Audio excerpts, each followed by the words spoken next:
Bhagavad Gita is a book of mankind's collected experience of and answers to life's most basic questions. Who I am, from where do I come, what is my purpose and destiny, and most practically, how do I find happiness? These podcasts originate in the lectures of Neil Bhatt, a disciple of Swami Chinmayananda. They are presented here in 20 to 30-minute segments, each covering 3 of the Gita's 701 verses. Welcome to Gita Wisdom for Daily Living. We have been discussing chapter 8, Akshara Brahma Yoga, Yoga of Imperishable Brahman. And so far, we have seen in this chapter that Bhagwan defined the reality in the beginning.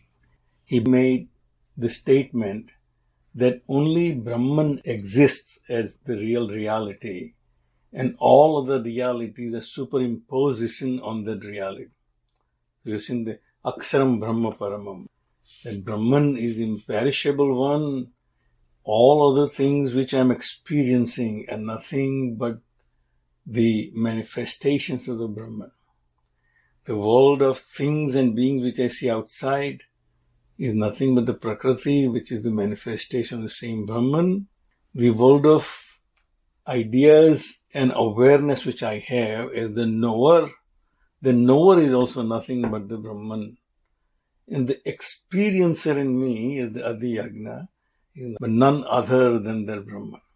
So the Brahman is in all aspects of my world and my reality and my awareness. So Bhagavan clarified that. And Arjuna also asked how one can know you at the time of the departure, prayana kale. Departing from what is something which we had been discussing about. The one departure we have determined is when the soul is departing from this body. In other words, this body is disassociated from the I-ness that I have right now. My I-ness is very firm right now that I am this body. I'm in a constant state of samadhi that I am this body because there is no doubt in my mind. I never have to think about it. I have to think about everything else, but never think about who I am. I'm firmly identified with this body. So that is one identification. And when I depart from this identification, I disassociate myself from this identification, is one departure, one type of departure. Then there is another identification which I have is with my mind, and the another one is with my intellect. So this identification with the mind and the intellect is as strong as my identification with this body. So one can say that Arjuna is asking question, what happens at the time of this departure from the one identification or the complete departure from all the identifications which I have right now. So we have been discussing that process. And Bhagavan answered that question, Antakale cha mam eva smaran muktva kalevaram yah prayati samadbhavam yati na asya atra sansaya. Bhagavan very succinctly and clearly said that the time of departure, whoever thinks about me, he will come to me. There is no doubt. Here me, Bhagavan, when he uses first person singular, he is referring to the reality he explained, that only Brahman exists. That one reality is imperishable, is the fundamental reality which is inexplicable, because we cannot find any source. For everything else in this world, I can find a source, where it came from. Where my body came from is very easy to find. All the food which I have eaten from my birth till this morning breakfast. Where my mind came, there is a source. All the things I thought about and I experienced in my intellect is nothing but the memory of all the experiences that I have. So we find the source for my identification right now. But where does this feeling I come from is not really easy to understand. So Bhagavan, that's why it's inexplicable. So Bhagavan said, whoever thinks about whatever at the time of departure, that's the state of existence that person will get. It's something similar to when I take a journey from here to India or here to New York and I go to the airport. There's so many destinations are there. There's so many flights, so many gates, so many destinations available. But I had been preparing for one destination which is important to me. I had been planning for it. I had been thinking about it. I prepared myself. I got appropriate qualifications in terms of having a passport, visa, whatever is required, identification, even a driver's license if I'm traveling locally.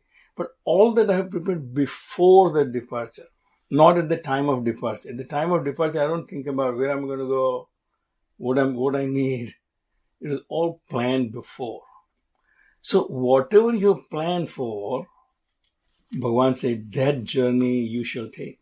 So there is no real doubt about it. If you plan for the final destination of liberating yourself from all these embodiments.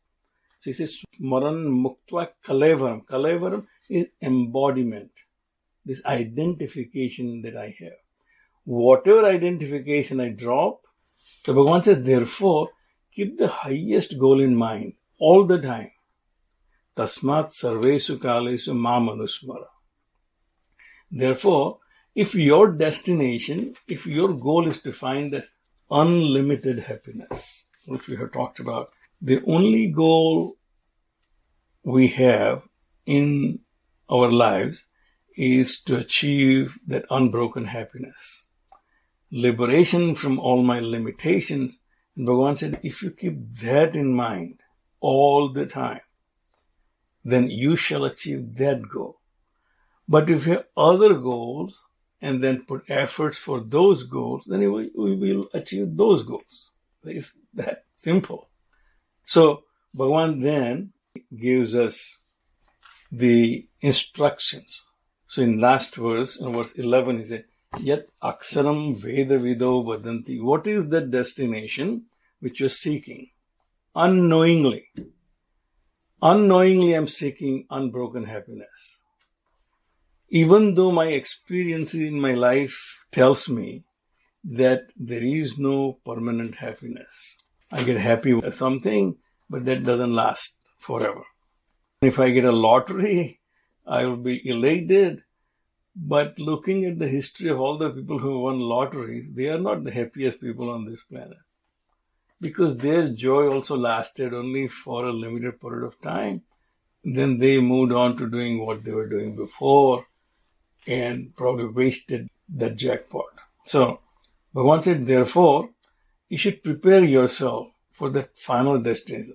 Understand what your destination is and then prepare for it.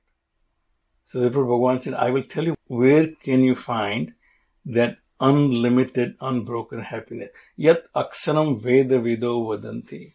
Visanti yat yatayoho vitaragaha.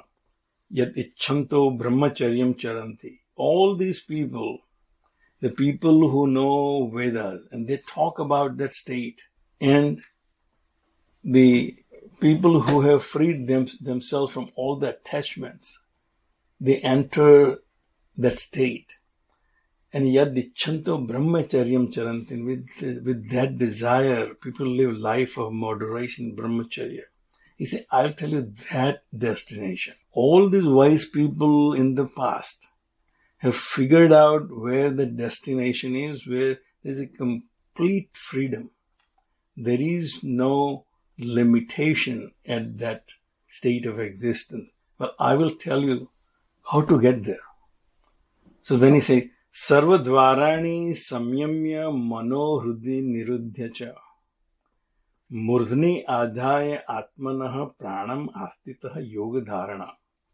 He laid out the conditions, laid out the preparation, laid out what is required to reach the destination. So first is Sarvadvarani samyamya, closing all the gates. No impressions coming from outside and no thoughts going out of the world of objects. So Swamiji explains here that here is the technique of meditation which we have learned through many, many books, from Patanjali's Yoga Sutra, from all the Vedas and Upanishads. And it says that you have to have Shat Sampatti. To achieve that liberation, you have to have 6 types of qualification. Sama, Dhamma, Uparama, Titiksa, Samadhan, Mumukshutvam. All those 6-fold qualifications which are described in our scriptures. The first one is Dhamma. Dhamma is a physical control. So, Sarvadvarani Samyamya. Controlling all the senses is the Dhamma. Manohrude Niruddhyacha.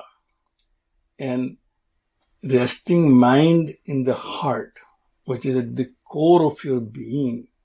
Resting mind in the intellect. Senses are not functioning, the mind has really nothing to do. That mind which has nothing to do, you have to focus on the intellect with all the knowledge that I have gained. And the ideas which I have determined are true. The destination that I have determined is the real destination. But once it rests your mind there. Murdhni adhaya atmanihi pranam astitah yoga dharana. And resting your prana in the head. Concentrate on that destination. This seems really impossible for me to do at the time of death. At the time of death, it is not possible for me to think about my senses, think about my mind, think about my pranas. So it must be something other than that living the physical body. As we say, this embodiment is of 3 types. We have 3 types of bodies. Thula Sarira, Sukshma Sarira, and causal body. So, gross, subtle and causal. All these 3 bodies, when I leave, at that prayana kale, only I can reach the final destination. So Bhagavan says, Om iti eka aksharam brahma vyaharan mam anusmaran. One who is now prepared, he has stopped all the perceptions and sensations coming from outside. He has focused himself into that one goal, one destination that I want to achieve. And that destination is Om iti ek aksharam. Brahma. That's my destination. That Brahma is my destination. But I need something to hold on to take this journey. So typically in our normal day-to-day puja, we have murti or any kind of a image of God. But those images can be distracting in that level of meditation when I want to cross beyond this identification with the body, mind and intellect. And therefore, Bhagavan said, Om iti ek aksharam brahma vyaharan, uttering that sound symbol of God. All of our Vedas and Upanishads have identified the Om as the sound symbol of God. Because in the olden days, the speech, the only way the knowledge was transferred. So the sound which identifies, which signifies the all-pervading entity, Bhagavan says you should be focusing on. So they say, uttering that one syllable Om. There are many, many Upanishads that are devoted to Om, but particularly Mandukya Upanishad. The briefest Upanishad has only 12 verses, and it basically describes Om. So the Om is sound symbol accepted by all Vedas and all Upanishads. As Bhagavan said, I will tell you, Yad Aksaram Veda Vido Vadanti. I'll tell you that one syllable Om, which represent imperishable nature of this reality. So Aksara means imperishable. Akshara also means a letter. So in our vernacular language, the letter is also called Akshara. Actually, the one syllable Om, uttering which, Ya Prayati Tyajandeha, one who departs from the identification with this body. As we have discussed, This body can be the physical body, the subtle body, or the causal body. That which causes me to take birth again and again. Yah prayati sa yati paramam gati. He achieves that final destination of liberating from all limitation. Om stands for the supreme reality, what was, what is, and what shall be. Straight from Mandukya Upanishad. Upanishad has only 12 verses, all devoted to defining Om. So Om not only defines at the macro level past, present, and future, but also at micro level, my past, my present, and my future. It represents the three states in which I exist: my dream, deep sleep, and waking. The state which is permanent is none of these three, but beyond these three, which is called Turiya in Mandukya Upanishad, the fourth state. And therefore, it is not the uttering of the Om, but the silence between these two utterings signifies the imperishable nature and transcendental nature of I, the Supreme Self. I, as my own being at this individual level, Bhagavan has already described Adhyatma, in the same reality functioning through you, conditioned by you, is called Adhyatma, your Swabhava, your nature. At the supreme level, he is called Paramatma.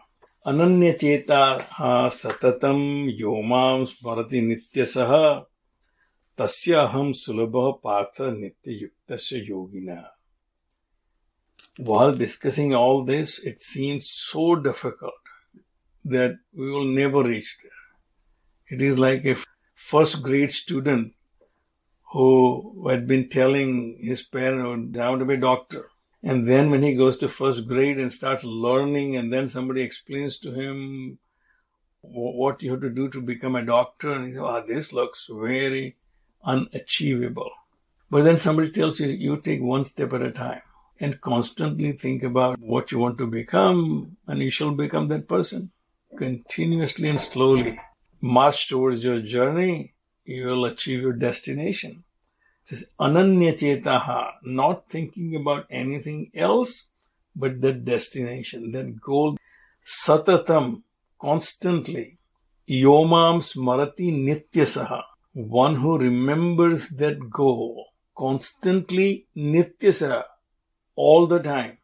So nityasa defined as daily, but it is throughout your lifetime.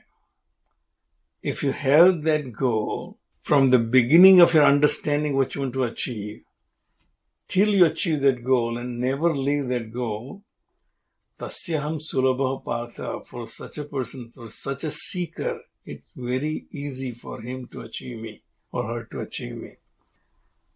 Nitya yuktasya yoginaha, the one who has prepared himself by this daily practice, keeping that as a back of his mind that this is the goal of my life, for him Bhagavan said it is easy.